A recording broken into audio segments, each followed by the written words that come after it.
السلام علیکم۔ الحمدللہ والصلاۃ والسلام علی رسول اللہ وعلی آلہ وصحبہ اجمعین۔ سورہ یونس، سورت نمبر 10۔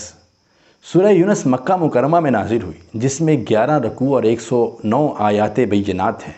یونس اللہ رب العزت کے ایک برگزیدہ پیغمبر کا نام ہے۔ اس سورہ مبارکہ کی آیت کریمہ 98 میں یونس علیہ السلام کی قوم کی توبہ کے قبول ہونے کا تذکرہ کیا گیا ہے۔ اسی مناسبت سے سورہ مبارکہ کا نام یونس رکھا گیا۔ مشرکین قرآن کریم کو جھٹلاتے ہوئے کبھی اسے انسانی کلام کہتے تھے اور کبھی اس میں تبدیلی لانے کی باتیں کرتے تھے۔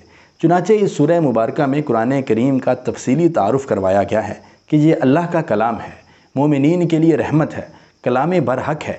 اگر تمہیں اس میں شک ہے تو تم سب مل کر اسی جیسی ایک صورت بنا کر دکھاؤ۔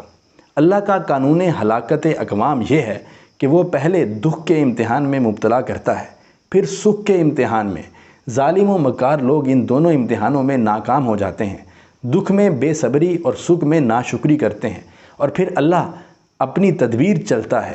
اس کے فرشتے ان کے مکر و فریب کو ان کے اعمال ناموں میں درج کرتے رہتے ہیں۔